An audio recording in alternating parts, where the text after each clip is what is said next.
बिस्मिल्लाहिर्रहमानिर्रहीम। खातिन हज़रात, मैं हूँ अख्तर अब्बास और आप सबको मेरा सलाम पहुँचे। बात तो मैंने आज करनी थी चांदबाग स्कूल की। इनफैक्ट ये लाहौर के करीब जगह है, मुरीद के। पंजाब के 90s में एक गवर्नर होते थे, बड़े ताकतवर और मजबूत खामोश तबा थे, लेफ्टिनेंट जनरल गुलाम जिलानी।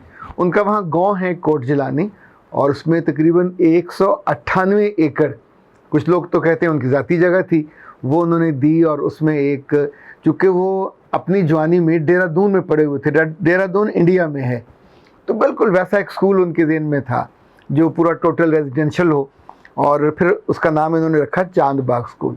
ये मुरीद के में है और 198 एकड़ में है और सारा का सारा रेजिडेंशियल है। तो मुझे कल वहाँ इंशाल्लाह जाना है। कल उनकी टीचर्स की ट्रेनिंग के लिए पूरा दिन मैं वहाँ गुजारूँगा। दोपहर उनके जो प्रिंसिपल साहब ने, अफजाल साहब, उनके साथ लंच है, फिर टीचर से हम गपशप करेंगे और मेरे असिस्टेंट भी मेरे साथ होंगे। मुझे उम्मीद है कि कुछ हम आपके लिए तस्वीरें भी बना सकेंगे, अगर वीडियो याद रही तो वो भी बनाएंगे। जो मैं कहना ये चाह रहा था कि आदमी मर जाता है। गवर्नर साहब गवर्नर भी नहीं रहे, उनके बाद बीसीओ गवर्नर आए, किसी का नाम भी नहीं याद। इनके फौत होने के बाद भी लोगों को याद है जिलानी, लाहौर में रेस कोर्स पार्क का नाम जिलानी पार्क। ये जो गवर्नर, उसके बिल्कुल सामने बागे जना की लाइब्रेरी है, इतनी खूबसूरत और ज़ेर ज़मीन भी है, ये इन्होंने बनवाई। वहाँ से पैदल आते होते सर माल रोड क्रॉस करके, और इन्होंने वो खुद खड़े होके, जैसे कहते हैं ना, बार बार आते थे। उसी ज़माने में बागे जना में एक फ़िल्म की शूटिंग हो रही थी और शान थी और ज़ारा शेख थी। ज़ारा की महल वो पहली फ़िल्म थी जिसमें वो ताजमहल बनाया था और गाना वाना गाया था। तो गवर्नर हाउस से वो आए, देखा तो वहाँ सेट लगा हुआ था। फ़िल्म मुकम्मल हो गई थी और वो सेट इतने बड़े बड़े थे कि बागे जना की दीवारें तोड़ के वो ट्राले अंदर आए थे और उनको लेके गए थे। तो इन्होंने मना कर दिया कि ये सेट लगा रहे। अच्छा, वो सेट मैंने भी देखा पूरा। इट वाज लाइक अ ताजमहल, और ताजमहल के बीच में जो कॉरिडोर हैं और साइड पे पानी, वहाँ उनका गाना फिल्माया गया था। तो चूँकि उनको अच्छा लगा, वो फिर महीनों हफ्तों नहीं, बहुत लंबा अरसा वहाँ लगा रहा। वो बाद में जिस ठेकेदार का सामान था उसने उठाना था और कोई वालीवास नहीं बन रहा, तो उसका किराया कौन दे रहा है? पहला किराया तो फिल्म साज दे रहा था, और वो जब उसकी फ़िल्म तो मुकम्मल हो गई, पर अगले किराया देने को कोई तैयार नहीं था। जो स्कूल बनाए, कोई अदारा बनाए, कोई हॉस्पिटल बनाए, लोग मर जाते हैं, एक अपने वक्त पे वापस चले जाते हैं, लेकिन उनका नाम ज़िंदा रहता है, उनका काम भी ज़िंदा रहता है, और उन्हें बाज़ दफ़ा तो सदियों नहीं मिटा पाती, चाहे वो किसी भी जगह से हों, गांव से हों, कस्बे से हों, गंगाराम से हों। कहाँ जड़ा वाले करीब छोटा सा कस्बा था गंगाराम, और उसका काम लाहौर में जगह जगह नज़र आते हैं। गंगाराम हॉस्पिटल से लेके जितने बड़े बड़े अदारे, और इनका आर्किटेक्ट भी उसका किया हुआ है। सो याद रखिएगा अपने बच्चों को, खुद आपकी अब अपनी उम्र निकली जा रही है, लेकिन जब भी पैसे आपके पास हों, जब भी आपके पास हुनर हो, जब भी आपके पास मोहब्बत हो, खलूस हो, किसी काम पे लगाइए, और काम ऐसा हो जो दूसरों के लिए हो, क्योंकि दूसरे बाद में फिर याद रखते हैं। अपनी औलाद तो बांट खाती है, खा मुकाती है, लेकिन दूसरे याद भी रखते हैं, नाम भी लेते हैं, कभी कभी दुआ भी देते हैं, और सदका जारिया चलता रहता है। अच्छा, समीना बीबी ने पूछा कि सर मैंने ओपन पोर्स फेस मास्क मंगवाया, बड़ी पैकिंग खूबसूरत है, पर अभी तक मैंने खोली नहीं है, मुझे समझ नहीं आ रहा मैं इस्तेमाल कैसे करूं। वाह जी वाह, बड़ा अक्लमंदी का सवाल है ये जो उन्होंने मंगवाया। फिर मैंने बाकायदा उनसे, पाकिस्तान हार्डवेयर वालों से कहा मुझे भी भिजवाएं कौन सा।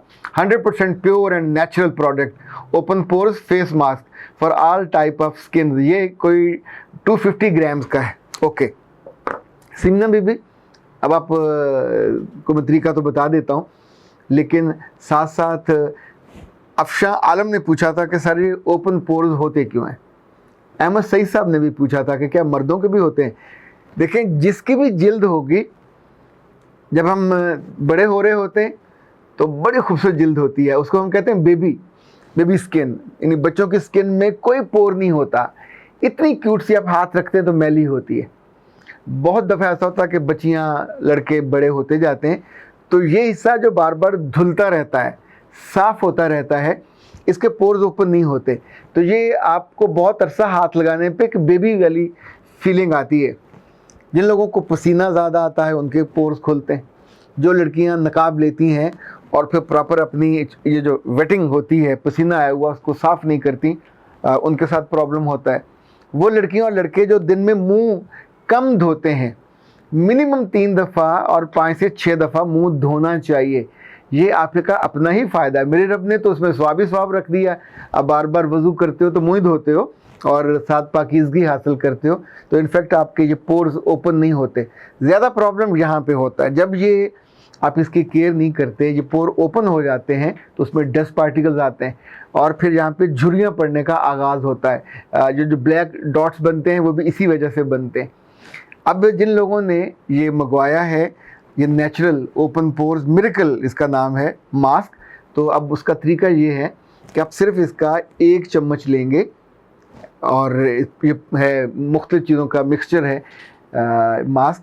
तो 1 चम्मच लेके उसके अंदर वो रोज़ वाटर डालेंगे, या अगर रोज़ वाटर आपके पास नहीं है तो कच्चा दूध डालिए, फिर आप उसको स्टिर कर लें, मिक्स कर लीजिए और फिर आपने जहाँ जहाँ अप्लाई करना है इन जगहों पे अप्लाई कीजिए, इन जगहों पे अप्लाई कीजिए, इन जगहों पे अप्लाई कीजिए। जहाँ जहाँ आपके ये रिंकल्स बन रहे हैं, ओपन पोर्स हैं, इन सब जगहों पे यहाँ पे अप्लाई करने के बाद लेट इट ड्राई, इसको खुश्क हो लेने दें। जब ये खुश्क हो जाए तो फिर आपने अपनी इन 3 उंगलियों को, आई रिपीट, ये आखिरी 3 उंगलियां, इनको आप वेट करेंगे और वेट करने के बाद इसको ये गोल गुलाई में आप ऐसे करते करते जहाँ जहाँ आपने ये लगा हुआ है तो इन्हीं 3 उंगलियों के साथ आप घुमाते जाएंगे। और ये इसको आपने ज़्यादा ज़ोर से नहीं करना ताकि ये उनकी अच्छी तरह, अच्छा देखें, अगर आप क्लिनजिंग करने की आदी हैं, लड़के तो आमतौर पे कम करते हैं, लड़कियों की बात हम कर लें, दोनों को करनी चाहिए। अगर आप क्लिनजिंग करने की आदी हैं तो आपके जो पोर्स हैं कभी आपको मसला नहीं बनेगा, आपकी हमेशा यानी बुढ़ापे तक आपकी जल्द फ्रेश रह सकती है। ये तो था एक तरीका। और दूसरा तरीका ये है कि जब ये आपका काम हो गया, ये ड्राई भी हो गई, तो फिर आपने इसको वॉश कर लेना। वॉश करने के बाद अब आपने दूसरा चम्मच लेना है और उस चम्मच में अंडे की जर्दी नहीं डालनी है, अंडे की सफ़ेदी डालनी है। तो उसमें फिर मिक्स करके आपने दोबारा इसको अप्लाई करना, ये डबल क्लिनजिंग आपकी हो जाएगी। तो अप्लाई करके इसको आप ड्राई होने देंगे। और एक बात और याद रखिएगा, अल्लाह ने समझ और अक्ल दी है, कभी भी कोई प्रोडक्ट कहीं से मंगवाएं तो उनसे फ़ोन पे पूछ लीजिए, वहाँ कोई ना कोई स्टाफ का बंदा होता, ताकि बजाय इसके कि आप कंफ्यूज्ड मटेरियल बने और अपना नुकसान कर लें, तो बेहतर ये है कि उस चीज़ को और बगैर तकल्लुफ़ के पूछें। जिस चीज़ की समझ नहीं आती, पूछने में हर्ज क्या है? पूछोगे तो पहचाने जाओगे, पूछोगे तो अपना मसला हल करोगे। ख़ातिन हज़रात, जब उम्र बढ़ती है, जब आप चेहरा साफ़ नहीं करते, जब आपको पसीना आता है, जब आप निकाब लेते हैं या जब आप प्रॉपर मुँह हाथ नहीं धोते, तो फिर आपके पोर्स का मसला बनता है, ये ओपन पोर्स वाला मसला बनता है। तो इन सारी चीज़ों को एहतियात करना शुरू कर दीजिए, इसको इस्तेमाल करना शुरू कर दीजिए। और अगर आपको जो नए लोग सुन रहे हैं इसको मंगवाना चाहते हैं तो इनका फ़ोन नंबर है 0300 041 9942 और इंशाल्लाह ये आपके पास पहुंच जाएगा TCS से या बजरिया डाक वो भिजवाते हैं। और आपकी स्किन का टेक्सचर नहीं ख़राब होना चाहिए। जैसे कपड़ा बदरंग हो जाता है तो बुरा लगता है, ऐसे जो स्किन का टेक्सचर है मेरे रब ने इतना खूबसूरत बनाया है, इसीलिए बेबी स्किन उसका कहा जाता है। आप आखिर तक रख सकते हैं। नानियाँ दादियाँ भी अगर उस उम्र तक ख़वातीन अपनी केयर करती रहें, बादशाहों की बीवियाँ करती थीं और जो भी वज़रा की बीवियाँ होती थीं, जब वो ख़वातीन जिनको हमेशा ज़ौक़ और शौक़ होता था या उनके मियाँ उसके कदरदान होते थे, क्योंकि दूसरा आपको बताएगा कि तुम्हारी स्किन ख़राब हो रही है तो आप फिर उसकी तरफ तवज्जो देते हो। ये जो पोर्स हैं कुदरत ने रखे हैं, इन्होंने सांस लेना होता है जल्द से, लेकिन जब आप केयर नहीं करते तो फिर ये खुल जाते हैं और खुलने के बाद फिर नुकसान होता है, डस्ट वहाँ चली जाती है, यहाँ के जो पोर्स हैं ये खुलें तो फिर आपके ब्लैक हेड्स नाक पे बन जाते हैं। फिर 10 तरीके आप उसको, यानी कुछ लोग तो जबरन निकालने लग जाते हैं, उसका भी तरीका उसको निकालने का, मुख्तलिफ उसके लिए चीज़ें बनाई जाती हैं। चूँकि इन जगहों के साथ कोई तजर्बा नहीं किया जा सकता, कोई उल्टी सीधी हरकत इसकी पूरी शक्ल बिगाड़ देती है। इतनी सेंसिटिविटी होती है कि वहाँ पे दाने निकल आएंगे, पोर्स निकल आएंगे, फिर शक्ल बेशक्ल होकर बैठे रहेंगे। बाद बच्चियाँ तो उस हालत में स्कूल कॉलेज जाना पसंद नहीं करती। लड़कों के साथ भी जो होता है, जब दाने निकलते हैं तो दे फील ऑड और उन्हें लगता है कि नहीं। तो हुजूर मिरेकल मास्क लगे और यंग उम्र पाइए और फिर मज़े से अच्छी उम्र गुजारिए, सिर्फ खूबसूरती के साथ नहीं, खूबसूरत रूह के साथ भी। अच्छे अमाल के साथ भी, अच्छे अफ़ाल के साथ भी, अच्छी खूबसूरत आंखों और अच्छे लफ्ज़ों के साथ भी। अख्तर अब्बास को इजाज़त दीजिए। अस्सलाम वालेकुम।